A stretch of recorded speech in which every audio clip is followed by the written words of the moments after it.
Well, hello everyone. Welcome back. Welcome to our session. Right. Already మనం questions explain చేసుకుంటున్నాం కదండి. ఇవాళ session లో ఇంకొన్ని questions explain చేసుకుందాం. Right. See the first one. Jeevanji Deepti is a para athlete from Telangana. Jeevanji Deepti ఈ అమ్మాయి గురించినటువంటి question entirely. She is para athlete. Yes, ఈ అమ్మాయి పారా అథ్లీట్ అయితే ఏ కేటగిరీ నుంచి she is para athlete, that is also important. Para athlete అంటే ఇప్పుడు స్పెషల్లీ ఛాలెంజ్డ్ అథ్లీట్స్ అని అంటాం.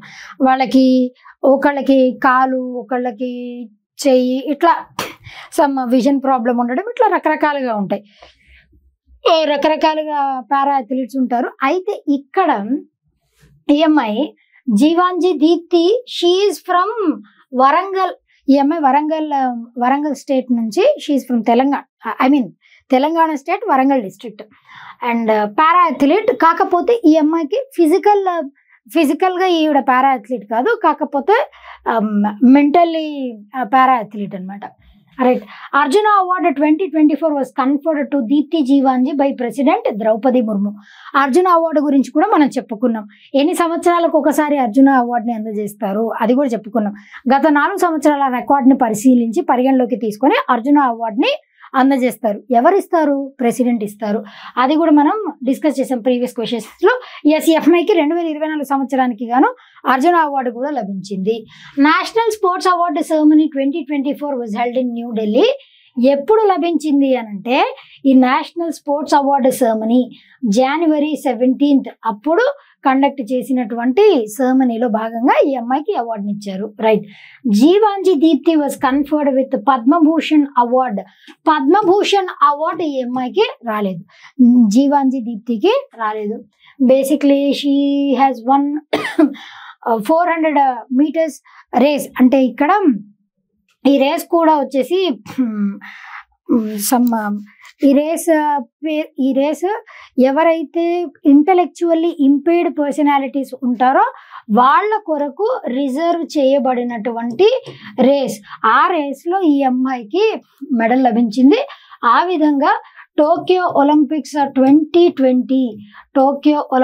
2020లో ఈవిడ ఈ మెడల్ని గెలుచుకున్నారు. Like that she is important. Tokyo Olympics 2020 Jeevanji Deepthi, she is para athlete from India, especially from Warangal. కాబట్టి ఏ statements correct? Only 1 to 3 are correct. Padma Bhushan award అన్నది లభించలేదు ఈ అమ్మాయికి. Right. Next question. Which IIT has launched Asia's largest shallow wave basin research facility? It is IIT Madras. IIT Madras వాళ్ళు shallow wave basin research facility basically ఇది ఎందుకోసం అని అంటే, maritime activities. Shallow water అంటే ఏంటి? ఎక్కువ డెప్త్ లేకుండా వాటర్ ఉంటాయి చూసారా, దాన్ని షాలో వాటర్ అని అంటాం. అట్లా ఆ షాలో వాటర్ దాని చుట్టుపక్కల ఉన్నటువంటి సర్ఫేస్ వాటర్ బాడీస్ అవ్వచ్చు, లేదంటే సర్ఫేస్ బాడీస్ అవ్వచ్చు, అలాంటి వాటి గురించి రీసెర్చ్ చేయటానికి, ఏమైనా డిజాస్టర్ వస్తుంది అని అంటే ముందస్తుగానే అలర్ట్ అవ్వడం కోసం అని చెప్పి ఈ రీసెర్చ్ ఫెసిలిటీని ఐఐటి మెడ్రాస్ వాళ్ళ సహాయంతో, వాళ్ళతో కొలాబ్ అయ్యి దీనిని లాంచ్ చేశారనమాట. Asia's largest shallow wave basin research. Right. Next one. Consider the following sentence. ప్రవాస భారతీయ దివస్ గురించినటువంటి క్వశ్చన్. ప్రవాస భారతీయ Divas is celebrated January 9th every year. January 9th celebrate చేస్తామా? నో, ఇట్ ఈస్ సెలబ్రేటెడ్ బైఎన్నియల్ అంటే 2 సంవత్సరాలకు ఒకసారి దీన్ని సెలబ్రేట్ చేస్తారు. ఇనీషియల్లీ 2003 సంవత్సరంలో, since 2003 it is celebrated annually. 2003 సంవత్సరంలో దీన్ని ఇంట్రడ్యూస్ చేశారు. అసలు ప్రవాస భారతీయ దివస్ అన్న, ఎన్ఆర్ఐ డే అన్న, బోత్ ఆర్ సేమ్. ఈ ఎన్ఆర్ఐ డే లేదా ప్రవాస భారతీయ దివస్ అంటే ఏంటి అని అంటే, ఎవరైతే మన భారతదేశపు సిటిజన్స్, ఇండియన్ సిటిజన్స్ వేరే దేశంలో నివాసం ఉన్నటువంటి వాళ్ళు ఎవరైతే ఉన్నారో వాళ్ళు వివిధ రంగాల్లో, ఎడ్యుకేషన్ అయినా, సైన్స్ అయినా, టెక్నాలజీ అయినా, రీసెర్చ్ యాక్టివిటీస్లో అయినా, మెడిసిన్ అయినా, ఏ రంగాల్లో అయినా కూడా వాళ్ళు నిష్ణాతులైతే అలాంటి వాళ్ళని ఐడెంటిఫై చేసి ఎవ్రీ 2 yearsకి ఒకసారి మన ఇండియన్ గవర్నమెంట్ వాళ్ళని ఫెలిసిటేట్ చేసేటువంటి ఒక ప్రయత్నమే ప్రవాస భారతీయ దివస్. ఈ డే ఎందుకు January 9th ఎందుకు సెలబ్రేట్ చేస్తారండి ఈ డే అని అంటే, January 9th 1915 1915 సంవత్సరం January 9th అప్పుడు ఏం జరిగింది అని అంటే, మన గాంధీ గారు బారిస్టర్ చదువు కోసం అని చెప్పేసి సౌత్ ఆఫ్రికా వెళ్తారు. సౌత్ ఆఫ్రికా బారిస్టర్ చదువు వేరే దగ్గర చదువుకుంటారు. చదువు అయిపోయిన తర్వాత ఒక కేసు విషయం అయ్యి సౌత్ ఆఫ్రికా వెళ్తారు. ఆ కేసు విషయం అట్లా ప్రొలాంగ్ అవుతూ సమ్ 10 to 12 years అక్కడే ఉండాల్సి వస్తుంది. ఆ కేసు విషయం, పెద్ద కేసు విషయంలో అక్కడే ఉండాల్సి వస్తుంది. అట్లా దాన్ని ప్రాక్టీస్ చేస్తూ ఆ కేసు విషయంలో అక్కడ ఉండి అపార్థైడ్ రేషియల్ డిస్క్రిమినేషన్ ఉంది కదా, అపార్థైడ్ లేదా రేషియల్ డిస్క్రిమినేషన్ అంటాం. ఆ రేషియల్ డిస్క్రిమినేషన్ కోసం కూడా గాంధీ గారు ఫైట్ చేశారు. ఈయనతో పాటు నెల్సన్ మండేలా గారు. ఇట్లా అపార్థైడ్ అంటే ఏంటి అని అంటే నథింగ్ బట్ రేషియల్ డిస్క్రిమినేషన్. ఇప్పుడు నేనున్నాను, గ్యారంటీ కలర్ అనుకోండి, సే ఫర్ ఎగ్జాంపుల్. అలా గ్యారంటీ కలర్ ఉంటే ట్రైన్లోంచి బయటికి దోసేయడం. గాంధీ గారిని అయితే ట్రైన్ నుంచి బయటికి దోసేశారు. అంటే పబ్లిక్ ప్లేసెస్లో వాళ్ళని అలో చేయకపోవడం, హోటల్స్లో, రెస్టారెంట్స్లో, పార్క్స్లో వాళ్ళని నార్మల్ వైట్ బ్రైట్ స్కిన్ వాళ్ళతో పాటు ఈక్వల్గా వాళ్ళకి ఆపర్చునిటీస్ కల్పించకపోవడం, ఇలాంటివన్నీ కూడా చేశారనమాట. దానికి ఎగెయిన్స్ట్గా మన గాంధీ గారు ఎఫెక్ట్ అయ్యి ఆయన నొచ్చుకొని దానికి ఎగెయిన్స్ట్గా చేసినటువంటి కాన్సెప్టే అపార్థైడ్ రేషియల్ డిస్క్రిమినేషన్. రైట్. అట్లా గాంధీ గారు మరలా ఇక్కడ మన భారతదేశంలో Champaran satyagraha was the first satyagraha in India, లేదా first satyagraha movement that was led by Mahatma Gandhi was Champaran satyagraha in the year 1917. 1917 సంవత్సరంలో Champaran satyagraha has become the first satyagraha. Gandhi గారు లీడ్ చేసినటువంటి మొట్టమొదటి సత్యాగ్రహ చంపారన్ అన్నటువంటి ప్లేస్లో, బీహార్లో జరిగింది. చంపారన్ ఎక్కడుంది అనంటే Bihar, upon the recommendation of Raj Kumar Shukla local leader అనమాట. ఈ లోకల్ లీడర్ అయినటువంటి రాజ్ కుమార్ శుక్లా ఆయన పిలిస్తే గాంధీ గారిని, అంటే బేసిక్లీ ఆయన కూడా కాదు, మన గాంధీ గారికి పొలిటికల్ గురువుగా గోపాలకృష్ణ గోఖలే ఉన్నారు. ఆ గోపాలకృష్ణ గోఖలే గారు, అంటే ఈయన రికమెండేషన్స్ మేరకు గోపాలకృష్ణ గోఖలే గారు గాంధీ గారిని ఇండియాకి ఇన్వైట్ చేస్తారు. సౌత్ ఆఫ్రికాలో పని అయినా అవ్వకపోయినా ఇప్పుడు భారతదేశంలో నీ అవసరం ఎంతైనా ఉందని చెప్పేసి చెప్తే, మన గాంధీ గారు ఆ డేట్ రోజు 9th January 1915 సౌత్ ఆఫ్రికా నుంచి మన భారతదేశంలో ముంబైలో అడుగు పెడతారు. ఆ డే అంటే మన భారతీయులు వేరే దేశానికి వెళ్ళి మన భారతదేశానికి వచ్చినటువంటి డే, దట్ ఈస్ ప్రవాస భారతీయ దివస్. ఈ డేకు ఉన్నటువంటి స్పెషాలిటీ ఇది. 9th January 1915 Gandhi has returned to India from south Africa. ఆ రోజున దీన్ని సెలబ్రేట్ చేస్తూ ఉంటాం. యాన్యువల్లీ కాదు, బైఎన్నియల్ అని అంటే 2 సంవత్సరాలకు ఒకసారి దీన్ని సెలబ్రేట్ చేస్తారు. ఇనీషియల్లీ 2003 సంవత్సరంలో యాన్యువల్లీ దీన్ని సెలబ్రేట్ చేసేవారు. దాని తర్వాత 2015 సంవత్సరం నుంచి, ఎప్పటి నుంచి బైఎన్నియల్ చేశారు అని అంటే 2015 సంవత్సరం నుంచి. This is also very important. 2 ఏళ్ళకు ఒకసారి దీన్ని సెలబ్రేట్ చేస్తారు. 2015 ఎవ్రీ ఇయర్ కాదు, 9th January correct, not every year but biennial. The day commemorates Mahatma Gandhi's return to Mumbai from South Africa on 9th January 1915. Correct. Theme for Pravasa Bharatiya Divas, Diaspora's contribution to a Vikasit Bharat. ఇది కూడా correct. కాబట్టి only 2 and 3 మాత్రమే correct, first one కాదు. ఎందుకు అనంటే బైఎన్నియల్ 2 ఏళ్ళకు ఒకసారి celebrate చేస్తారు కాబట్టి that is wrong. Right. Next one, which state has announced a reward of $1 million to the person or organization that decodes the script of Indus Valley civilization? It is Tamil Nadu state government. దీని capital city వచ్చేసి ఏముందండి, that is Chennai. Chief minister వచ్చేసి ఎవరున్నారు, MK Stalin is serving as the chief minister of Tamil Nadu. Basically ఇక్కడ Indus valley civilization IVC script అన్నది దాని పేరు వచ్చేసి ఏంటి, దానినే 2 పేర్లతో పిలుస్తారు. ఒకటి పిక్టోగ్రాఫిక్ స్క్రిప్ట్, ఇంకొక పేరు ఏంటి అంటే బోస్ట్రోఫిడాన్. పిక్టోగ్రాఫిక్ స్క్రిప్ట్ అన్నా, బోస్ట్రోఫిడాన్ అన్నా, బోత్ ఆర్ సేమ్. మరి ఎలా ఉంటుంది మేడం ఈ స్క్రిప్ట్ అని అంటే, ఇప్పుడు సే ఫర్ ఎగ్జాంపుల్ మనం తెలుగు భాష లేదా ఇంగ్లీష్ భాష అనుకోండి, లెఫ్ట్ నుంచి రైట్కి రాస్తాం. అలా కాకుండా ఉర్దూను అరబిక్ లాంగ్వేజ్ అని అనుకోండి, రైట్ నుంచి లెఫ్ట్కి రాస్తాం. ఇది లాంగ్వేజెస్లో ఉన్నటువంటి తేడా. Whereas Indus valley civilization IVC script వచ్చేసి ఎలా ఉంటుంది అని అంటే, say for example first line left నుంచి రైట్కి స్టార్ట్ చేసాం, second line right to left, third line left to right, right left left right, ఇట్లా ఉంటుంది అనమాట. సేమ్ లైక్ స్నేక్ లాగా ఉంటుంది. అది బోస్ట్రోఫిడాన్ స్క్రిప్ట్ అని అంటారు. దీనికి ఏమని పేరు అని అంటే, ఇట్ ఈస్ బోస్ట్రోఫిడాన్ స్క్రిప్ట్ లేదా pictographic script. Boustrophedon snake like script అని కూడా దీనికి ఇంకొక పేరు. పిక్టోగ్రాఫిక్ అని అంటే పిక్చర్స్. అసలు ఆ పిక్చర్ ఇప్పుడు షిప్ అని అంటే మనం ఇలా ఉంటుంది షిప్, ఊరికే రఫ్గా ఇమేజ్ షిప్ ఇలా ఉంటుంది అని చెప్తాం. లేదంటే సర్కిల్ అంటే ఇలా ఉంటుంది, ట్రెపీజియం పారలోగ్రామ్ అంటే ఇలా ఉంటుంది, స్క్వేర్ అంటే ఇలా ఉంటుంది. ఇలా మనం చెప్పగలుగుతాం, ఏ సింబల్ ఏదో చెప్పగలుగుతాం. కాకపోతే ఐవిసి స్క్రిప్ట్ అనేది సమ్ 2500 BC నుంచి 1500 BC వరకు ఐవిసి ఇండస్ వ్యాలీ సివిలైజేషన్ మన భారతదేశంలో ఫ్లరిష్ అయ్యింది. అండ్ గ్లోబల్ లెవెల్లో ఉన్నటువంటి సివిలైజేషన్స్ అన్నిటిలోకెల్లా ద లార్జెస్ట్ సివిలైజేషన్ అండ్ ఎక్కువ కాలం ఫ్లరిష్ అయినటువంటి సివిలైజేషన్ కూడా ఐవిసినే. అయినప్పటికీ కూడా ఈ స్క్రిప్ట్, అసలు ఆ స్క్రిప్ట్లో వాళ్ళు ఏమి రాశారు, ఎలా ఉందో అడ్మినిస్ట్రేషన్ ఎలా ఉంది అంటే అసలు ఏమేమి ఉన్నాయి అని ఇప్పటి వరకు ఎవ్వరూ డెసిఫర్ చేయలేకపోయారు.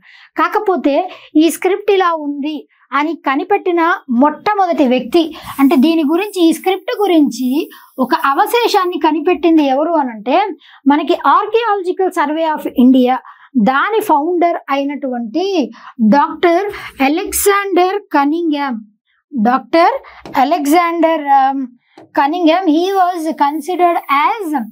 he was considered as father of archaeological sciences అని అంటాం. Doctor Alexander Cunningham he was the first director general of archaeological survey of India. ఏఎస్ఐకి మొట్టమొదటి డైరెక్టర్ జనరల్గా ఈఎన్కే పేరు అలెగ్జాండర్ కనింగ్హామ్కి. రైట్. ఆ విధంగా ఈయన 1875వ సంవత్సరంలో 1875లో దీని గురించి ఒక ఆర్టిఫాక్ట్ని, ఈ స్క్రిప్ట్తో ఉన్నటువంటి ఒక ఆర్టిఫాక్ట్ని ఈయన కనుగొన్నారు. కాకపోతే ఆయన కూడా డెసిఫర్ చేయలేకపోయారు. ఆయన మాత్రమే కాదు, ఇంకా చాలా మంది, మార్టిమం వీలర్, ఇట్లా ఆర్ఎస్ శర్మ ఇలాంటి చాలా పెద్ద పెద్ద హిస్టారియన్స్ కూడా ఈ స్క్రిప్ట్ని ఎవరు డెసిఫర్ చేయలేకపోయారు. ఇప్పుడు అందుకే తమిళనాడు స్టేట్ గవర్నమెంట్ ఎవరైతే దీన్ని ఆర్టిఫిషియల్ ఇంటెలిజెన్స్ లేదా మెషిన్ లెర్నింగ్ లేదా వాళ్ళు ఏ టెక్నిక్స్ అయినా యూజ్ చేసి అసలు వాళ్ళ స్క్రిప్ట్లో ఏముంది అని మీరు గనక చదవగలిగితే, డెసిఫర్ చేయగలిగితే వాళ్ళకి $1 million, 1 million అంటే ఎంత, 10 lakhs. ఇక్కడ సింపుల్గా 10 lakhs కాదు, $10 lakh. $1 విలువ ఇప్పుడు ఎంత ఉంది, సమ్ 90 రూపీస్ అని అనుకోండి, సమ్ 88, 89 ఉంది, 90 అని అనుకుందాం. ఇప్పుడు 10 lakhs ఇంటూ 90 అంటే ఎంతండి, 90 కోట్లు. Almost sum equal to 100 crores. అంటే అంత ఇస్తామని చెప్పేసి ప్రకటించింది మన 9 కోట్లు ప్రకటించింది Tamil Nadu state government. This is all about ఐవిసి script and all. Right. Next one. Which of the following statements regarding this designation and related developments is or are correct? The resolution for International Year of Quantum Science and Technology was led by Mexico. Correct. UNESCO General Conference in May 2023. Correct. ఏ ఇయర్ని, 2025వ సంవత్సరంని international year of quantum mechanics గా గుర్తించాలి అని చెప్పి మెక్సికోలో జరిగినటువంటి సెషన్లో యునెస్కో అనుకుంది. This is correct. UNESCO headquarters వచ్చేసి ఎక్కడ ఉన్నాయండి, those are situated at Paris, France. The year 2025 marks century. ఎప్పుడు 1925వ సంవత్సరంలో వెర్నర్ హైసెన్బర్గ్ ఆయన క్వాంటమ్ మెకానిక్స్ గురించి మొట్టమొదటిసారి ఒక క్వాంటమ్ మెకానిక్స్ గురించి థియరీ ఆఫ్ అన్సర్టనిటీ దాని గురించి. అసలు ఈ క్వాంటమ్ మెకానిక్స్ అన్నది ఏంటి అని అంటే లైట్ గురించి, అదే లైట్ యొక్క relationship, light with respect to universe, ఈ రెండింటికి మధ్య రిలేషన్షిప్ని చదవడమే that is nothing but quantum mechanics అనమాట. ఈ క్వాంటమ్ మెకానిక్స్లో హైసెన్బర్గ్ గారు ఒక థియరీని డెవలప్ చేశారు. ఆ థియరీకి 1932 సంవత్సరంలో ఆయనకి నోబెల్ ప్రైజ్ కూడా లభించింది in the category of physics. This is true. India launched national quantum mission in April 2023. ఎప్పటి నుంచి ఎప్పటి వరకు టార్గెట్ అంటే 2031 వరకు దీని గురించి ఒక సమగ్ర అవగాహన కలిగి ఉండాలి, మనకి అవగాహన రావాలి అన్న ఉద్దేశంతో ఈ 9 years ఈ కాన్సెప్ట్ని లాంచ్ చేసింది అనమాట India. National quantum mission has 4 verticals. 4 verticals అంటే 4 కాన్సెప్ట్స్. క్వాంటమ్ కంప్యూటింగ్ అని, క్వాంటమ్ ఇంకా క్వాంటమ్ థియరీ, దానికి సంబంధించి టోటల్గా 4 ఉన్నాయి. 4 verticals. మీకు ఎగ్జామినేషన్లో 1, 2, 3 అని ఇచ్చారనుకో, 1, 2, 3, 5 అని అంటే రాంగ్. టోటల్ వచ్చేసి 4 verticals. ఇట్లా 4 కాంపోనెంట్స్ దాంట్లో ఉన్నాయి. Verticals or components both are same. కాబట్టి ఇవన్నీ all are correct. 1, 2, 3, 4. Right. Next one. Who addressed the joint sitting of both houses at the beginning of budget session in 2025? ఎవరు? President Draupadi Murmu గారు. As per article 87, 87వ article ప్రకారం ఈ budget సెషన్లో joint సిట్టింగ్ని ఎవరు preside చేస్తారు అని అంటే ఓపెనింగ్ లైన్స్ ఎవరిస్తారు? ప్రిసైడ్ చేసేది అంటే ఈ సమావేశాన్ని మనం స్టార్ట్ చేయబోతున్నాం, ఆరంభించబోతున్నాం అని ప్రిసైడ్ చేసేది, ఓపెనింగ్ లైన్స్ ఎవరు చేస్తారు అని అంటే president, as per article 87. Joint sitting అంటే ఏంటండి? అసలు జాయింట్ సిట్టింగ్ ఎప్పుడు జరుగుతుంది? బేసిక్లీ జాయింట్ సిట్టింగ్ అంటే ఏంటంటే లోక్సభలో, రాజ్యసభలో మెంబర్స్ ఉంటారు కదా, ఈ లోక్సభలో ఒక బిల్లుని ప్రవేశపెట్టినప్పుడు లోక్సభలో ఆమోదం పొంది రాజ్యసభలో ప్రవేశపెట్టిన తర్వాత ఆమోదం పొందలేదనుకోండి, అప్పుడు డెడ్ లాక్ వస్తుంది. లేదా రాజ్యసభలో ప్రవేశపెట్టింది, అక్కడ ఆమోదించి లోక్సభలో ఆమోదించలేదనుకోండి, అక్కడ డెడ్ లాక్ వస్తుంది. ఒక హౌస్లో ఓకే అయ్యి ఒక హౌస్లో యాక్సెప్ట్ చేయకపోతే అప్పుడు జాయింట్ సిట్టింగ్ని అరేంజ్ చేస్తారు.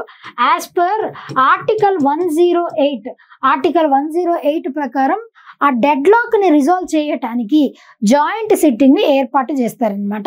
ఆ జాయింట్ సిట్టింగ్ని కూడా ప్రెసిడెంట్ ప్రిసైడ్ చేస్తారు. అయితే దీనికి చైర్పర్సన్ ఎవరు ఉంటారు?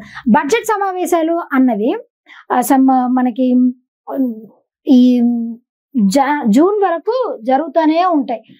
జాన్ నుంచి ఏప్రిల్, మే, జూన్ వరకు జరుగుతూనే ఉంటాయి. ఎందుకు అనంటే మనకి ఫిబ్రవరి 1న మనం బడ్జెట్ని ప్రవేశపెడతారు.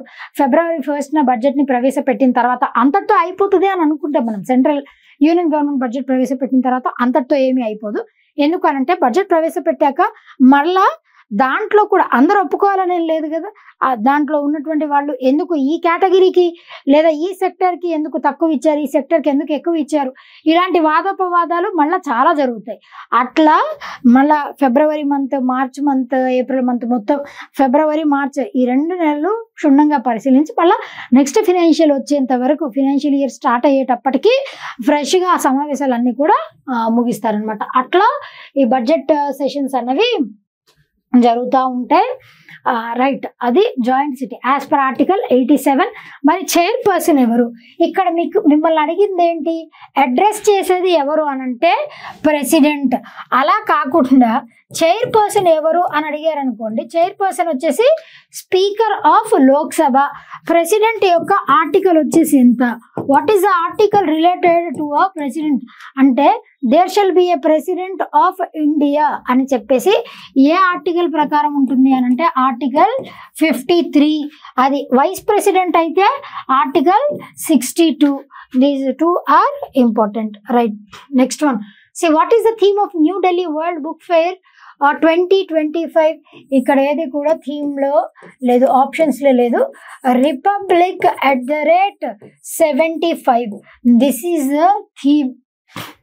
రిపబ్లిక్ @75 వరల్డ్ బుక్ ఫేర్ ప్రతి సంవత్సరం కూడా న్యూఢిల్లీలోనే కండక్ట్ చేస్తూ ఉంటారు.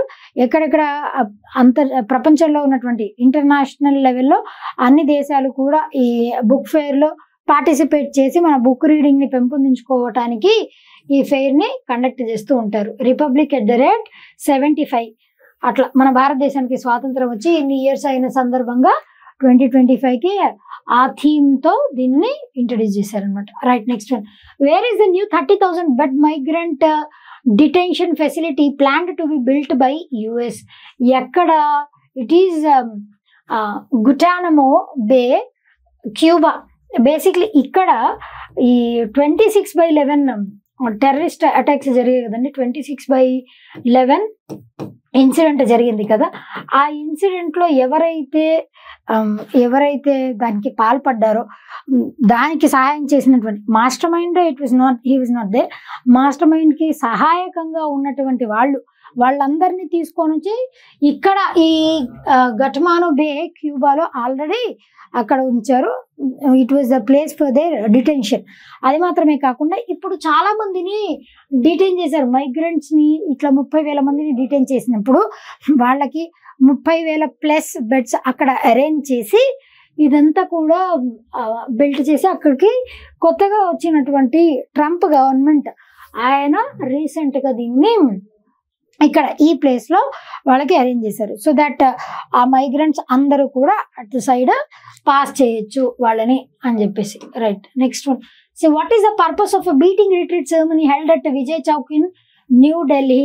ఎందుకు సెలబ్రేట్ చేస్తారు అని అంటే beating retreat to mark the end of republic day celebrations. అసలు మనం రిపబ్లిక్ డే ఎప్పుడు సెలబ్రేట్ చేస్తాం? It is celebrated on 26th January. ఎప్పటి నుంచి? సిన్స్ 1950. మొట్టమొదటి రిపబ్లిక్ డేని ఎప్పుడు సెలబ్రేట్ చేశారంటే 1950. ఒకసారి SSC CGL ఎగ్జామినేషన్లో ఈ క్వశ్చన్ అడిగారు. 2024 రిపబ్లిక్ డే ఎన్నో రిపబ్లిక్ డే అంటే ఇప్పుడు మనం ఈ 1950 నుంచి లెక్క పెట్టుకుంటూ రావాలి. అంతేకాని 1947 నుంచి లెక్క పెట్టామనుకోండి, దాని తర్వాతే మనకి 1947 15th August స్వతంత్రం వచ్చింది కాబట్టి 1948 నుంచి లెక్క పెట్టుకుంటూ వస్తారు. అలా లెక్క పెట్టుకుంటూ వస్తే గాన్ మార్క్. అలా కాదు, 26th January 1950 అప్పుడు మొట్టమొదటి republic day was celebrated. Republic day దీనికి ఉన్నటువంటి స్పెషాలిటీ ఏంటి అని అంటే 26th January ఆ రోజు నాడే మన నేషనల్ మూమెంట్లో కంప్లీట్ పూర్ణ స్వరాజ్ దాని గురించి అంటే కంప్లీట్ ఇండిపెండెన్స్ రావటానికి రెజల్యూషన్ తీసుకుంది కూడా 26th January నాడే నేషనల్ మూమెంట్లో. ఆ డేని సెలబ్రేట్ చేసుకుంటూ 26th January 1950 రిపబ్లిక్ డేని సెలబ్రేట్ చేస్తాం. ఇంకొక అనదర్ ఇంపార్టెంట్ ఫ్యాక్ట్ కూడా అవుతుంది. 26th January మన భారత రాజ్యాంగం came into effect, constitution ఎఫెక్ట్లోకి వచ్చింది ఎప్పటి నుంచి అని అంటే 26th January 1950. మనం అడాప్ట్ చేసుకున్నటువంటి date both are same. 26th November 26th రెండు సేమ్. అడాప్ట్ చేసుకుంది ఎప్పుడు? 26th November 1949. Came into effect 26th January 1950. ఆ విధంగా భారత రాజ్యాంగం కేమ్ ఇన్ టు ఎఫెక్ట్. ఆ స్పెషాలిటీ ఉంది. కంప్లీట్ ఇండిపెండెన్స్ వచ్చినటువంటి day, that is republic day. ఆ విధంగా మొట్టమొదటి రిపబ్లిక్ డేకి ఎవరిని ప్రతి సంవత్సరం కూడా ఒక చీఫ్ గెస్ట్గా వేరే దేశం యొక్క ప్రెసిడెంట్, ప్రైమ్ మినిస్టర్ని మనం చీఫ్ గెస్ట్గా పిలుస్తూ ఉంటాం. అట్లా మొట్టమొదటి రిపబ్లిక్ డేకి చీఫ్ గెస్ట్గా ఎవరిని ఇన్వైట్ చేశారు అనంటే ఇండోనేషియా ప్రెసిడెంట్ అయినటువంటి సుకర్నో ఆయన్ని పిలిచారు. ఇప్పుడు కోఇన్సిడెంట్గా 2025 రిపబ్లిక్ డేకి కూడా ఇండోనేషియా ప్రెసిడెంట్నే ఇన్వైట్ చేయడం విశేషం. అప్పట్లో అంటే సుకర్నో ఇండోనేషియాకి ప్రెసిడెంట్గా ఉన్నారు. ఇప్పుడు సుకర్నో కాదు కదండి, some other personality, but president from Indonesia only. 2025 republic డేకి కూడా ఇండోనేషియా ప్రెసిడెంట్ని పిలవడం అన్నది విశేషం. ఆ రెండిట్లో ఉన్నటువంటి సిమిలారిటీ. మొట్టమొదటి రిపబ్లిక్ డేకి కూడా ఇండోనేషియా ప్రెసిడెంట్ని ఇన్వైట్ చేశారు. 2025 రిపబ్లిక్ డేకి కూడా చీఫ్ గెస్ట్గా ఇండోనేషియా ప్రెసిడెంట్ని ఇన్వైట్ చేయడం అన్నది విశిష్టత. Right, 26th January republic day. అట్లా రిపబ్లిక్ డే అయిపోయిన 3 రోజులకి 3 days తర్వాత అంటే that is on 29th January beating retreat ceremony అంటే ఏంటంటే ఒక మ్యూజికల్ ఫెస్ట్ లాగా. దీంట్లో ఆర్మీ నుంచి, నేవీ నుంచి, ఎయిర్ ఫోర్స్ నుంచి, మిగతా అన్ని దళాల నుంచి అందరూ కూడా దాంట్లో పార్టిసిపేట్ చేసి అంటే వాళ్ళకు ఉన్నటువంటి టాలెంట్స్ విజ్ఞాన ప్రదర్శన చేస్తారనమాట. టాలెంట్ని ప్రదర్శన చేసి అంటే మన రిపబ్లిక్ డే అయిపోయింది, రిపబ్లిక్ డే సెలబ్రేషన్స్ అయిపోయాయి అని చెప్పి అట్లా డ్రమ్ బీట్స్ త్రూ సెలబ్రేట్ చేస్తూ ఉంటారు. And marking the end of republic day. ఈ టైప్ ఆఫ్ థింగ్ ఆల్రెడీ మనకి ఇంగ్లాండ్ ఆ ప్రాంతాల్లో ఉంది. దాన్ని మన భారతదేశం కూడా అడాప్ట్ చేసుకుందని చెప్పొచ్చు. Vijay Chowk in New Delhi every year after 3 రోజుల తర్వాత, రిపబ్లిక్ డే అయిపోయిన 3 రోజుల తర్వాతనే ఈ బీటింగ్ రిట్రీట్ సెరమనీ ఉంటుంది. జనవరి 29th కూడా గుర్తుపెట్టుకోవాలి. ఇప్పుడు ఆల్రెడీ క్వశ్చన్లో ఇచ్చేసారు కాబట్టి మీకు అంత అవసరం లేదు. కాకపోతే జనరల్గా క్వశ్చన్లో ఇవ్వకపోతే స్టేట్మెంట్లో 3 days తర్వాత రిపబ్లిక్ డే రోజు సెలబ్రేట్ చేస్తారంటారు. నో, రిపబ్లిక్ డే అయిపోయిన 3 రోజులకి దీన్ని సెలబ్రేట్ చేస్తారు. That is the one to mark the end of republic day celebrations. అది బీటింగ్ రిట్రీట్ సెరమనీ. ఇంకా రిపబ్లిక్ డే నాడు ట్యాబ్లు స్టేట్స్ నుంచి, ఒక్కొక్క స్టేట్స్ అండ్ యూటీస్ నుంచి ట్యాబ్లూస్. ఇప్పుడు సే ఫర్ ఎగ్జాంపుల్ మన తెలంగాణలో బోనాలు, బతుకమ్మ ఇది చాలా పాపులర్. ఇక్కడ నుంచి ఆ థీమ్తో ట్యాబ్లు అంటే ఏంటంటే ఒక బండిలో కొంతమంది ఆర్టిస్టులని పెట్టి, కొన్ని ఆర్టిఫాక్ట్స్ని పెట్టి ఆ స్టేట్ యొక్క కల్చర్ని, హెరిటేజ్ని అద్దం పట్టే విధంగా ఆర్టిఫాక్ట్స్ని ఉంచడం అనమాట ఆ ట్యాబ్లూస్. అట్లా ఆ ట్యాబ్లూస్కి అవార్డ్స్ కూడా ఇస్తారనమాట. 1st place, 2nd place, 3rd place ఇట్లా అవార్డ్స్ కూడా ఉంటాయి. Right, next one, consider the following statements. The launch of GSLV, Geosynchronous Launch Vehicle, Geosynchronous Satellite Launch Vehicle F-15 rocket took place on January 29, 2025. Right, ఇది ఎన్నవ rocket launch అని అంటే this is 100th rocket launch by ISRO వాళ్ళు launch చేసినటువంటి లాంచెస్లో ఇది 100వది. 2025వ సంవత్సరంలో ఇది first one. 2025 ఆ ఇయర్లో ఫస్ట్ వన్. కాకపోతే ఓవరాల్గా ఇస్రో లాంచ్ చేసినటువంటి లాంచ్ శాటిలైట్స్లో దిస్ ఈజ్ 100th లాంచ్. అది దీని యొక్క విశిష్టత. NVS-02 అంటే ఏంటి అని అంటే navigation satellite. NVS is nothing but navigation satellite. ఈ నావిగేషన్ శాటిలైట్ యొక్క ప్రధాన ఉద్దేశం ఏంటి అని అంటే మనకి GPS ఉంది కదా, global positioning system. It is US based global positioning system. అంటే ఇప్పుడు మనం ఏదైనా లొకేషన్కి వెళ్ళాలి, ఆ అడ్రస్ మనకి ఐడియా లేదు, అంటే రూట్ మ్యాప్ తెలియదు అని అనుకోండి. అప్పుడు మనం ఏం చేస్తాం, గూగుల్ మ్యాప్స్ ఆన్ చేసుకొని వెళ్తాం. అట్లా గ్లోబల్ పొజిషనింగ్ సిస్టమ్ ఈ GPS కంటే కూడా మన భారతదేశపు NAV-IC అన్నది మన భారతదేశం వాళ్ళు తయారు చేసినటువంటి నావిగేషన్ సిస్టమ్.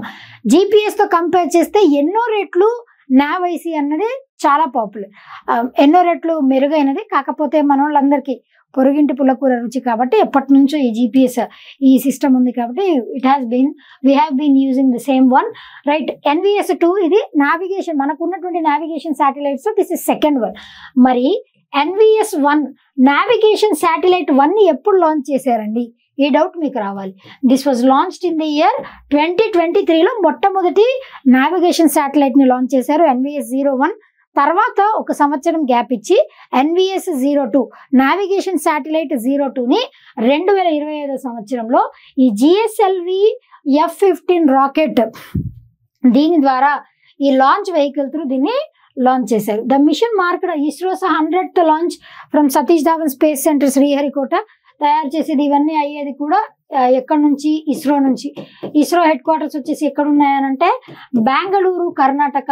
ఇస్రోని ఎస్టాబ్లిష్ చేసింది ఏ ఇయర్లో? 1969 ఇస్రో వాజ్ ఎస్టాబ్లిష్డ్. ఇస్రోకి మొట్టమొదటి చైర్పర్సన్గా ఎవరున్నారు? Doctor Vikram Sarabhai. Doctor Vikram Sarabhai is serving as has been the first first director of ISRO. ఆయన్నే ఫాదర్ ఆఫ్ స్పేస్ సైన్సెస్ అని కూడా అంటాం.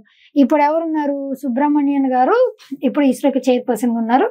రైట్, అది వేరే విషయం. సతీష్ ధావన్ స్పేస్ సెంటర్ శ్రీహరికోట ఆంధ్రప్రదేశ్లో ఉంది. ఇక్కడ నుంచి లాంచ్ చేస్తూ ఉంటారు. NVS-2 satellite ISRO's first navigation satellite. ఇది ఫస్ట్ దా పేరులోనే ఉంది. 02 అంటే second navigation satellite. It is not the first navigation satellite, it is second navigation satellite. కాబట్టి కరెక్ట్ ఆన్సర్స్ ఏంటండి? 1, 2, 3 మాత్రమే కరెక్ట్. 4th వన్ కాదు. It is second one. First one ఎప్పుడు launch చేసాం? 2023లో లాంచ్ చేసాం. Right. Next one, which are the following statements regarding India's research stations in Antarctica is are correct? ఈ question చాలా సార్లు railways ALP assistant loco pilot ఎగ్జామినేషన్లో, grade 3లో, grade 1లో, టెక్నీషియన్స్కి, ఎన్టీపీసీ ఎగ్జామినేషన్స్లో చాలా సార్లు ఈ క్వశ్చన్ రిపీటెడ్గా అడిగారు. ఎస్ఎస్సిలో అయితే ఇంకా లెక్కలేని సార్లు అడిగారు. As our in a nutshell ఇక్కడ ఎక్స్ప్లెయిన్ చేస్తాను, గుర్తుపెట్టుకోండి ఒకటేసారి, మళ్ళీ India has built 3 permanent research stations. ఇక్కడ మనకి built 3 permanent research base stations. అలా కాకుండా రీసెర్చ్ బేస్ స్టేషన్స్లో వర్కింగ్ కండిషన్లో ఉన్నవి ఎన్ని అనంటే అవి మాత్రం 2. ఎన్ని కట్టాము మనం అంటార్క్టికాలో అనంటే 3 పర్మనెంట్ రీసెర్చ్ బేస్ స్టేషన్స్ అంటార్క్టికాలో కట్టాము. దాంట్లో ఫస్ట్ వన్ వచ్చేసి దక్షిణ గంగోత్రి 1983వ సంవత్సరం. దాని తర్వాత దక్షిణ గంగోత్రి తర్వాత మైత్రి 1988లో 5 సంవత్సరాల గ్యాప్ ఇచ్చి సెకండ్ వన్ ని కన్స్ట్రక్ట్ చేశారు. దక్షిణ గంగోత్రి అనేది కట్టిన 1 సంవత్సరానికి ఏమైపోయిందంటే కంప్లీట్ ఐస్తో కప్పబడిపోయి అది కొలాప్స్ అయిపోయింది. అదేమి ఫంక్షన్ చేయలేదన్నమాట. అందుకోసం అని చెప్పి మరలా గ్యాప్ ఇచ్చి 1988లో ఇంకొక రీసెర్చ్ స్టేషన్ ని కన్స్ట్రక్ట్ చేశారు in the name of Maitri in the year 1988. దాని తర్వాత భారతి అన్నటువంటి రీసెర్చ్ స్టేషన్ ని 2012వ సంవత్సరంలో కన్స్ట్రక్ట్ చేశారు. ఇవి యాజ్ అ హోల్ 3: దక్షిణ గంగోత్రి, మైత్రి, భారతి, ఈ 3 పర్మనెంట్ బేస్ స్టేషన్స్. ఈ 3లో 2 మాత్రమే ఇప్పుడు ఆపరేషన్లో ఉన్నాయి. ఎందుకు అనంటే దక్షిణ గంగోత్రి స్టేషన్ అన్నది ఇప్పుడు లేదు, మంచుతో కప్పబడి అది ఎంటైర్గా కొలాప్స్ అయిపోయింది. కాబట్టి it is not there. Only Maitri, Bharati మాత్రమే వర్కింగ్లో ఉన్నాయి. కాకపోతే 3 పర్మనెంట్ రీసెర్చ్ స్టేషన్స్ని కట్టింది. అంటార్క్టికా ఇక్కడ స్పెషాలిటీ వచ్చేసి ఏంటి అని అంటే ఇక్కడ మనకి కంప్లీట్గా సదరన్ పార్ట్లో అంటార్క్టికా అన్నది ఉంటుంది. ఎక్కువ శాతం మంచుతో కప్పబడి ఉంటుంది. అక్కడ అసలు లైవ్లీహుడ్ చాలా చాలా చాలా చాలా చాలా తక్కువ, 1-2% ఉంటుందేమో. ఎందుకు అంటే అక్కడ లైవ్లీహుడ్కి కావాల్సినటువంటి అడాప్టబిలిటీ ఎన్వైర్న్మెంట్ అంత అనుగుణంగా ఉండదు. కాబట్టి ఎక్కువ శాతం మంచుతోనే కప్పబడి ఉంటుంది అంటార్క్టికా. బేసిక్లీ అంటార్క్టికా వచ్చేసి గ్లోబల్ లెవెల్లో మనకున్నటువంటి ఖండాలన్నిటిలో it was the first ever continent to declare nuclear free continent. అంటే రీసెర్చ్ యాక్టివిటీస్ కండక్ట్ చేయడానికి మొట్టమొదటి న్యూక్లియర్ ఫ్రీ కాంటినెంట్గా డిక్లేర్ చేసిన మొట్టమొదటి ఖండం ఏది అనంటే ఇట్ ఈస్ అంటార్క్టికా. ఇది కూడా గుర్తుపెట్టుకోండి. అలాంటి అంటార్క్టికాలో మనం రీసెర్చ్ యాక్టివిటీస్ని కండక్ట్ చేయడానికి మన భారతదేశం నుంచి 3 పర్మనెంట్ రీసెర్చ్ బేస్ స్టేషన్స్ని కట్టాము. దాంట్లో ఈ 3 దక్షిణ గంగోత్రి నాట్ ఇన్ ఎగ్జిస్టెన్స్, ఆపరేషన్లో ఉన్నవి 2. ఈ స్టేషన్స్ ఈ ఇయర్స్ కూడా ఇచ్చారు. ఇవి కూడా ఇంపార్టెంట్, ఎగ్జామినేషన్లో మార్చి కూడా ఇవ్వచ్చు. 83, 88, 2012. అట్ ప్రజెంట్ మైత్రి ఇది కరెక్ట్ వన్ అండ్ ఇది కూడా correct one. At present Maitri, Bharati are fully operational while Dakshin Gangotri is not operational. ఇది కూడా కరెక్టే. దక్షిణ గంగోత్రి ఏమైపోయింది, మంచుతో కప్పబడిపోయి అది కొలాప్స్ అయిపోయింది. కాబట్టి అక్కడ అది నాట్ ఇన్ ఎగ్జిస్టెన్స్. అది కొలాప్స్ అయిపోవడం వలన మనం మైత్రి అన్నదాన్ని కన్స్ట్రక్ట్ చేసాం. రైట్. మైత్రి 2 అదే పేరుతో మైత్రి పేరుతోనే ఇంకొక అనదర్ స్టేషన్ ని is expected to be operational by January 2029, not 2030. By 2029 వరకే ఇది it can came in to operational. 2029, 2030 కాదు. ఒకవేళ జస్ట్ ఇన్ కేసు 2029 జనవరికి అవ్వకపోతే అప్పుడు పోస్ట్ పోన్ అవుతుందేమో, కానీ ఇప్పటి వరకు మాత్రం January 2029. కరెక్ట్ ఆన్సర్ ఏంటి అని అంటే 1, 2 and 3 ఓన్లీ. కరెక్ట్ ఆన్సర్ కదా అడిగింది 1, 2, 3. Right. Next one, which are the following statements regarding the Padma awards 2025 is are correct? Padma awards అన్నది అసలు Padma Vibhushan first one, Padma Bhushan second one, Padmashri.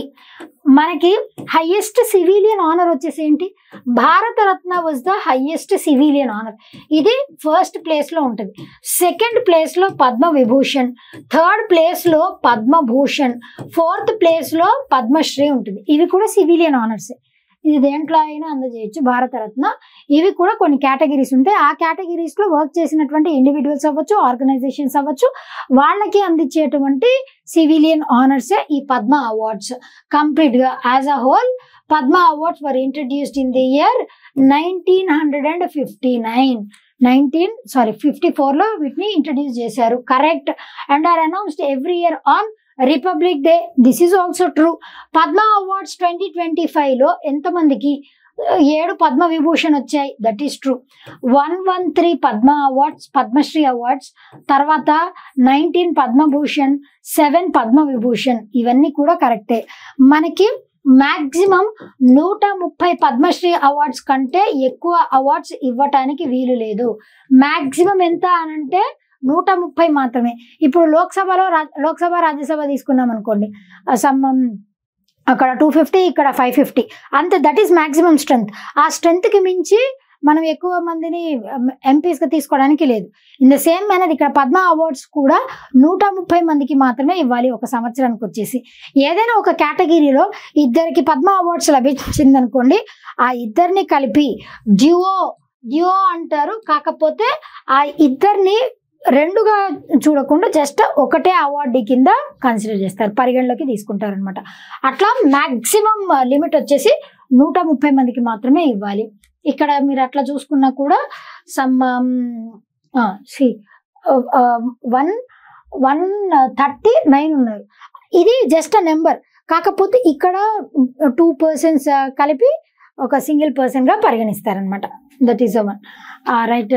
Next, Padma Awards list is prepared by Padma Awards committee, which is constituted by President of India every year. This is also true. The President sanctioned award to yes ప్రెసిడెంటే అవార్డ్ని ఈ అవార్డ్స్ని అందజేస్తారు. కాబట్టి 1, 2, 3, 4 అన్ని కరెక్టే. Padma awards అనేవి ఏ ఏ కేటగిరీస్లో ఇస్తారు, ఏ ఏ కేటగిరీస్కి గాను ఈ అవార్డ్స్ ఇస్తారు అని అంటే దీంట్లో లిటరేచర్ రావచ్చు, సైన్స్ రావచ్చు, ట్రేడ్ ఇండస్ట్రీ అది రావచ్చు, అదేవిధంగా రైట్ సోషల్ వర్క్ రావచ్చు, ఫిలాంథ్రపీ రావచ్చు. ఇట్లా పబ్లిక్ అఫైర్స్ కూడా దీని కిందకి వస్తుంది. Education, philanthropy, social work, scientific research, ఇవన్నీ కూడా ఈ పద్మ అవార్డ్స్ కేటగిరీలో ఏ ఏ కేటగిరీస్కి అవార్డ్స్ ఇస్తారంటే all these. Right. Next one, which of the following departments are recognized for the Padma Awards 2025? ఇప్పుడు మనం చెప్పుకున్నాం కదా ఏ ఏ కేటగిరీస్లో పద్మ అవార్డ్స్ని అందజేస్తారు అని అంటే art, literature, sports, civil services, trade and industry, public affairs, అదేవిధంగా సోషల్ వర్క్, ఫిలాంథ్రపీ అని అనుకున్నాం కదా. Social work, trade and industry already చెప్పుకుంటున్నాం. ఈ కేటగిరీస్ అన్నిటికీ గాను సైన్స్, ఈ కేటగిరీస్ అన్నిటికీ పద్మ అవార్డ్స్ అన్నవి అందజేస్తారు. కాబట్టి ఆల్ ఆర్ కరెక్ట్. అన్ని కేటగిరీస్లో అవార్డ్స్ ఇస్తారు. పోస్టుమస్లీ ఇస్తారా Padma Shri awards? Yes, Padma awards posthumously కూడా ఇస్తారు. ఇప్పుడు రీసెంట్గా ఉన్నటువంటి ఈ అవార్డ్స్లో 10 మందికి దీంట్లో మహిళలు ఉన్నారు, 13 మంది మహిళలు ఉన్నారు. అదేవిధంగా పిఐఓస్, పీపుల్ ఆఫ్ ఇండియన్ ఆరిజిన్ దీంట్లో పోస్టుమస్లీ కొంతమందికి ఇచ్చారు. 10-13 విమెన్, మహిళలు ఇంతమంది ఉన్నారు. అవి కూడా ఇంపార్టెంట్. ఆ నెంబర్ కూడా ఇంపార్టెంట్, గుర్తుపెట్టుకోండి. మహిళలు ఎంతమంది, పిఐఓ లేదా citizens of people of Indian origin, foreigners, అదేవిధంగా పోస్టుమస్లీ ఎంతమందికి అందించారు, ఇవి కూడా పద్మ అవార్డ్స్లో ఇంపార్టెంటే. ఇది కూడా important. Right. Match the following with the respective fields of achievement. Padma award వాళ్ళకి ఏ ఫీల్డ్లో వచ్చింది? మందకృష్ణ మాదిగ గారు ఆల్రెడీ రీసెంట్గా ఈయన చేసినటువంటి కృషి వల్లనే మనకి ఎస్సీ కేటగరైజేషన్ యాక్ట్ కూడా ఎస్సీ కేటగరైజేషన్ కూడా రీసెంట్గానే వచ్చింది కదా. మన బిఆర్ అంబేద్కర్ గారి పుట్టినరోజు సందర్భంగా, that is on April 14th. ఆ సందర్భంగానే ఆ ఎస్సీ కేటగరైజేషన్ స్టేటస్ని రిలీజ్ చేశారు, యాక్ట్ని పాస్ చేశారు. ఇది కూడా మనం చదువుకున్నాం. మందకృష్ణ మాదిక గారు ఈ ప్లేడ్ అన్ ఇంపార్టెంట్ రోల్. ఏ కేటగిరీకి గాను ఈయనకి అవార్డు లభించింది పబ్లిక్ అఫైర్స్, రైట్. వడిరాజ్ రాఘవేంద్రాచార్య, ఈయనకి శ్రీమతి నీర్జా భట్ల గారు, ఈవిడ వచ్చేసి రైట్. వడిరాజ్ రాఘవేంద్ర లిటరేచర్ రంగంలో, ప్రశాంత్ ప్రకాష్ వచ్చేసి trade and industry, Neerja Bhatla వచ్చేసి మెడిసిన్. అన్ని A 1 2 3 4. This is match the following, right. Who won the Best Motion Picture Drama Award at 82nd Golden Globe Awards 2025? The Brutalist Annual Golden Globe Awards 2025. ఈ కేటగిరీలో best motion picture drama అదే the brutalist వచ్చింది. ఇది వచ్చేసి Emilia Perez. ఈ film వచ్చేసి comedy లేదా live comedy are action ఆ కేటగిరీకి గాను బెస్ట్ మూవీ వచ్చింది. అండ్ హ్యాక్స్ వచ్చేసి టీవీ సిరీస్ కామెడీ సిరీస్ కేటగిరీలో హ్యాక్స్ అన్నటువంటి దానికి లభించింది. షోగన్ కి కూడా బెస్ట్ ఏదో కేటగిరీలో బెస్ట్ అవార్డ్ లభించింది. అండ్ ఈ 82nd annual golden globe awards ఏవైతే ఉన్నాయో దీనికి మొట్టమొదటిసారి ఒక మహిళ హోస్ట్ చేశారు. For the first time whole and సోలోగా ఫస్ట్ సోలో ఉమన్ హోస్ట్ గా ఒక అమ్మాయి సర్వ్ చేసింది. That name has been slipped from my mind. అది కూడా చూసుకోండి, that is also important, right. Next one, who won the 9th Johor international open chess tournament in Malaysia in January 2025? ఎవరు గెలిచారు అనంటే ఇనియన్ పనీర్ సెల్వన్ ఈయన గెలిచారు. ఈయన మాత్రమే కాదు, రీసెంట్ గా ఈ మ్యాగ్నస్ కార్ల్సన్ నార్వే దేశస్థుడు అయినటువంటి గ్లోబల్ లెవెల్లో వరల్డ్ నెంబర్ 1 చెస్ ఛాంపియన్ అయిన మ్యాగ్నస్ కార్ల్సన్ రీసెంట్ గా ప్యారిస్ ఫ్రాన్స్ 2025 లో జరిగినటువంటి వరల్డ్ బ్లిట్జ్ చెస్ ఛాంపియన్షిప్స్ దాంట్లో నెంబర్ 1 ప్లేస్ లో నిలిచారు. ఇండియన్ పనీర్ సెల్వన్ ఈయనకి ఈ మలేషియాలో జరిగినటువంటి జోహర్ ఇంటర్నేషనల్ ఓపెన్ చెస్ టోర్నమెంట్ లో ఈయన గెలుచుకున్నారు. విశ్వనాథన్ ఆనంద్ ఈయన మన భారతదేశస్థుడు, 5 సార్లు 5 times వరల్డ్ ఛాంపియన్, 5 సార్లు వరల్డ్ చెస్ ఛాంపియన్షిప్ టైటిల్ ని గెలుచుకున్నటువంటి ఫస్ట్ ఇండియన్ ఎవరయ్యా అని అంటే మన Viswanathan Anand garu. Magnus Carlsen number 1 global లెవెల్లోనే నెంబర్ 1 చెస్ ప్లేయర్, రీసెంట్ గా ఆయన గెలుచుకున్నారు, right. Next one, in which category has the Indian short film Anuja has been nominated for the Oscars 2025? That is best short film live action. ఈ movie ఈ short film not movie ఈ short film అన్నది మీకు Netflix లో available గా ఉంది. If possible చూడండి.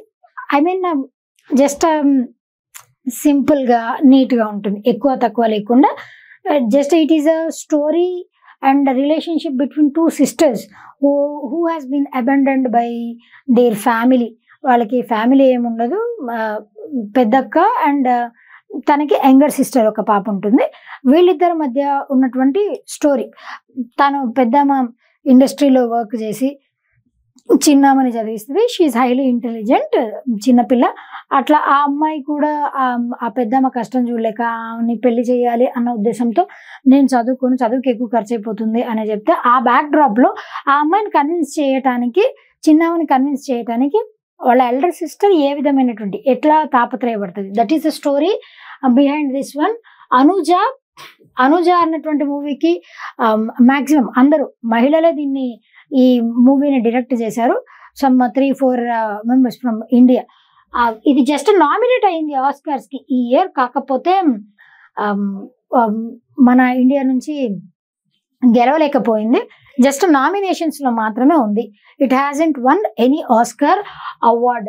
Recent గా జరిగినటువంటి 73rd ఆస్కార్ అవార్డు సెరమనీ దాంట్లో జస్ట్ నామినేట్ అయింది. Didn't won any award, right. Next, which of the following statements are correct regarding Netaji Subhash Chandra Bose గారి విషయంలో నేతాజీ అంటే పీపుల్స్ లీడర్ అని అర్థం.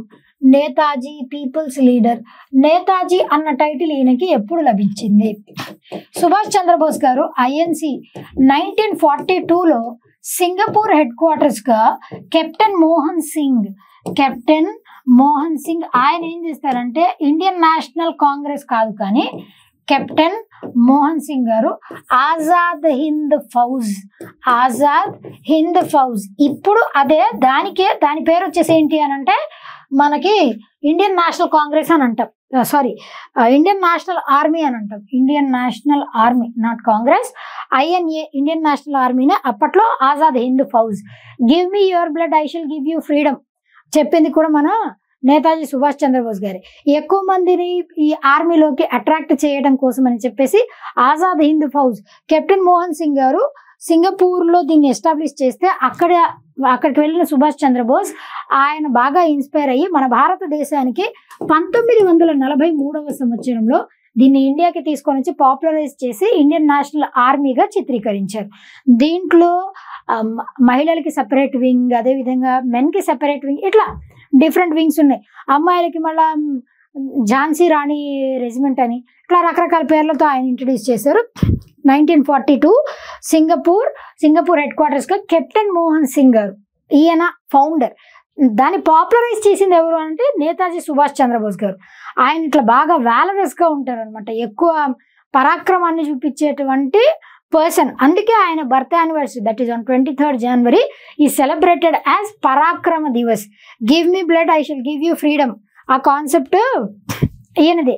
ఈయన ఒక న్యూస్ పేపర్ని కూడా స్టార్ట్ చేస్తారు. ఈయన స్టార్ట్ చేసినటువంటి news paper Swaraj is my birth right I shall have it అని చెప్పింది బాలగంగాధర్ తిలక్ గారు.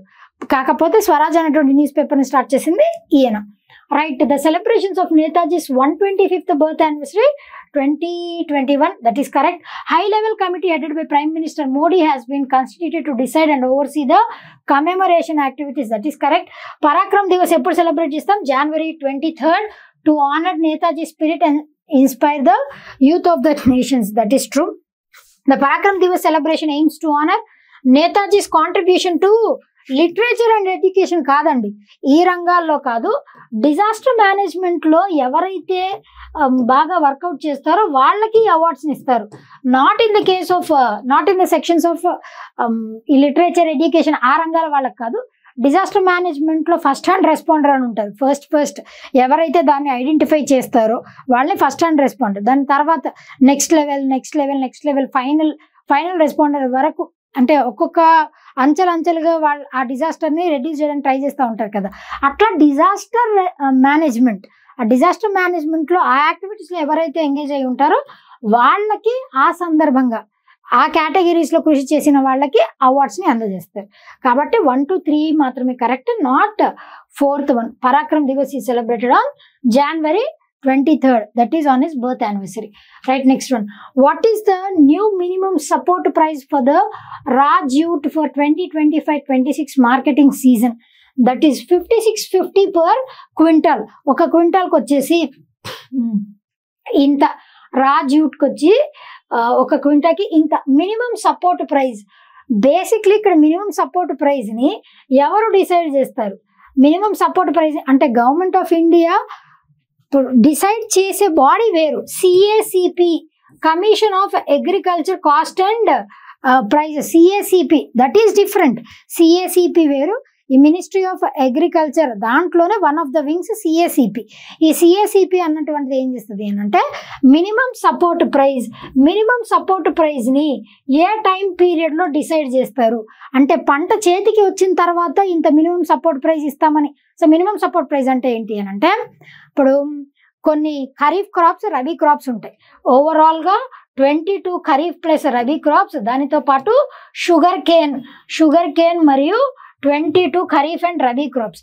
ఈ పంటలన్నిటికీ గాను అంటే ఈ పంటలు వేసినటువంటి రైతులు ఎవరైతే ఉంటారో కల్టివేట్ చేసినటువంటి రైతులు ఆ పంట వాళ్ళ చేతికి వచ్చిన తర్వాత ఇన్ని కేజీల్ని గవర్నమెంట్ ప్రొక్యూర్ చేస్తుంది, అంటే మీ దగ్గర నుంచి కొనుగోలు చేస్తుంది ఇంత ప్రైస్కి. ఇప్పుడు రాజ్యూట్ని 5,650 పర్ క్వింటాల్ 100 కేజీలకి ఇంత కొంటామని చెప్పి గవర్నమెంట్ చెప్పింది కదా, that is minimum support price. అంటే ఇప్పుడు వేరే వాళ్ళకి అమ్ముకున్నప్పుడు ఆ పంట పోక అలా ఉన్నప్పుడు గవర్నమెంట్ వాళ్ళకి మద్దతు ధర ఇచ్చి కొనుగోలు చేస్తుంది, that is minimum support price. ఆ ప్రైస్ని డిసైడ్ చేసే బాడీ ఏది అని అంటే it is CACP under ministry of agriculture and farmers welfare.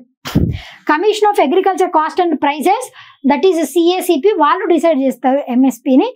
Government of India just కొనుక్కుంటుంది. కొనుక్కున్న తర్వాత ప్రొక్యూర్ చేసి ఎక్కడ ఉంచుతుంది అని అంటే ఈ FCI, food corporation of India, అలాంటి బాడీస్ దగ్గర సేవ్ చేసి అక్కడి నుంచి ఎక్కడికి పంపిస్తుంది అని అంటే PDS, పబ్లిక్ డిస్ట్రిబ్యూషన్ సిస్టమ్, వాటినే లేమన్ లాంగ్వేజ్లో మన రేషన్ షాప్స్ అంటాం చూసారా, అవే PDS. అక్కడికి పంపించి సబ్సిడైజ్డ్ ప్రైస్, అత్యంత తక్కువ ధరకి రైస్, వీట్, షుగర్, ఆయిల్, ఇలాంటి అంటే మినిమం బేసిక్ నీడ్స్ ఏవైతే ఉంటాయో వాటిని అందజేస్తుంది. ఫస్ట్ ప్రొక్యూర్ చేసేది, కలెక్ట్ చేసుకునే బాడీ ఏది FCI, అక్కడ నుంచి సప్లై చేసేటువంటి బాడీ ఏది PDS, public distribution system or nothing but ration shop, right. MSP, CACP ఏ పంటలకి ఇస్తుంది ఇవన్నీ కూడా. రాజ్యూట్కి 5,650, ఇది వరకుతో కంపేర్ చేస్తే సమ్ 350 రూపీస్ క్వింటాల్కి వచ్చేసి 350 రూపీస్ ఎక్కువకే ఈ ఇయర్ రాజ్యూట్కి పర్ క్వింటాల్ ఇంతకి కొంటుంది, ఎక్కువకే ఇంక్రీజ్, రైట్. జూట్కి సంబంధించి ఒక అగ్రికల్చర్ కలర్డ్ రెవల్యూషన్ ఉంది, దాని పేరేంటి గోల్డెన్ ఫైబర్ రెవల్యూషన్. గోల్డెన్ జూట్నే గోల్డెన్ ఫైబర్ అని అంటాం కదా, గోల్డెన్ ఫైబర్ రెవల్యూషన్ అని కూడా దానికే పేరు, right. Last one for today, what is the theme for 76th republic day parade? That is Swarnim Bharat అంటే గోల్డెన్ ఇండియా. స్వర్ణిం అంటే గోల్డెన్ ఇండియా, విరాసత్ ఔర్ వికాస్. విరాసత్ అని అంటే heritage, literal meaning heritage. Vikas అంటే ఏంటి అని అంటే డెవలప్మెంట్. 76th రిపబ్లిక్ డేకి చీఫ్ గెస్ట్గా ఎవరున్నారు అని అంటే ఈ was Indonesian president Subianto. Subianto was the Indonesian president. ఆయన్ని రీసెంట్గా హోస్ట్గా మన 76th రిపబ్లిక్ డే పెరేడ్కి హోస్ట్గా పిలిచారు. ఇందాక బీటింగ్ రిట్రీటింగ్ సెరమనీ, ఇది కూడా చెప్పుకున్నాం. బీటింగ్ రిట్రీట్ సెరమనీ, దీన్ని ఎప్పుడు సెలబ్రేట్ చేస్తారు? రిపబ్లిక్ డే అయిపోయినటువంటి 3 daysకి, that is on January 29th it is celebrated. ఒక మ్యూజికల్ ఫెస్ట్ లాగా దీన్ని కండక్ట్ చేస్తారు. స్వర్ణిం భారత్, విరాసత్ ఔర్ వికాస్. విరాసత్ అంటే మన హెరిటేజ్, వికాస్ అంటే development. Golden India 76th republic day చెప్పుకున్నాం కదా. ఫస్ట్ రిపబ్లిక్ డే ఎప్పుడు సెలబ్రేట్ చేశారు? 1950. అదేంటండి 2025 అంటే 75th రావాలి కదా అని అంటే 1950ని కూడా it is considered as first republic day. అలా చూస్తే 1951 సెకండ్ రిపబ్లిక్ డే. అట్లా 2025 వచ్చేసి it is 76th republic day. దీనికి చీఫ్ గెస్ట్గా ఎవరు వచ్చారు అని అంటే ఇండోనేషియా ప్రెసిడెంట్ సుబియాంటో. మొట్టమొదటి 1950లో జరిగినటువంటి రిపబ్లిక్ డే, దానికి ప్రెసిడెంట్ కూడా ఇండోనేషియా నుంచి వచ్చారు. ఈ ఇయర్ ప్రెసిడెంట్ కూడా ఇండోనేషియా నుంచి వచ్చారు. ఈ ఇయర్ చీఫ్ గెస్ట్గా కూడా ఇండోనేషియా ప్రెసిడెంట్. అక్కడ సుకర్నో, ఇక్కడ Subianto. These are important, all these questions. Hope everyone have understood these questions, right? That's all for today. We'll be meeting for another session. Until then, thank you.